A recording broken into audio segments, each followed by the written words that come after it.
महाभारत युद्ध से पहले की एक बहुत ही प्रसिद्ध और शिक्षाप्रद घटना है, जब अर्जुन और दुर्योधन दोनों भगवान श्री कृष्ण के पास सहायता मांगने पहुंचे थे। जब युद्ध तय हो गया, तब दोनों पक्षों ने अपने अपने लिए शक्तिशाली सहयोगी ढूंढने शुरू कर दिए। अर्जुन और दुर्योधन दोनों जानते थे कि कृष्ण जी की सहायता बहुत महत्वपूर्ण है, इसलिए दोनों एक ही समय पर द्वारका पहुंचे।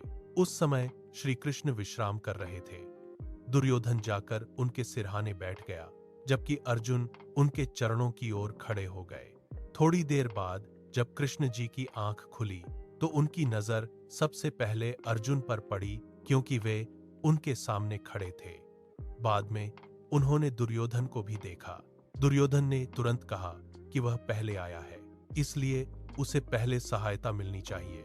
लेकिन कृष्ण जी ने मुस्कुराते हुए कहा कि उन्होंने सबसे पहले अर्जुन को देखा है, इसलिए पहले चुनाव का अधिकार अर्जुन को मिलेगा। फिर श्री कृष्ण ने दोनों के सामने दो विकल्प रखे। एक तरफ उनकी विशाल नारायणी सेना थी और दूसरी तरफ वे स्वयं थे, लेकिन वे युद्ध में हथियार नहीं उठाएंगे। अब अर्जुन के सामने बड़ा निर्णय था। उन्होंने बिना देर किए कृष्ण जी को ही चुन लिया, भले ही वे युद्ध में हथियार नहीं उठाएंगे। दुर्योधन यह देखकर बहुत खुश हुआ, क्योंकि उसे पूरी नारायणी सेना मिल गई। उसे लगा कि उसने बेहतर सौदा कर लिया है। लेकिन अर्जुन जानते थे कि श्री कृष्ण का साथ ही असली शक्ति है।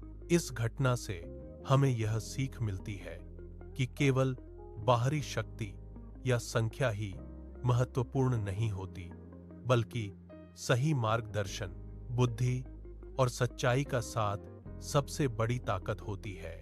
अर्जुन ने भगवान को चुना और अंततः धर्म की जीत हुई।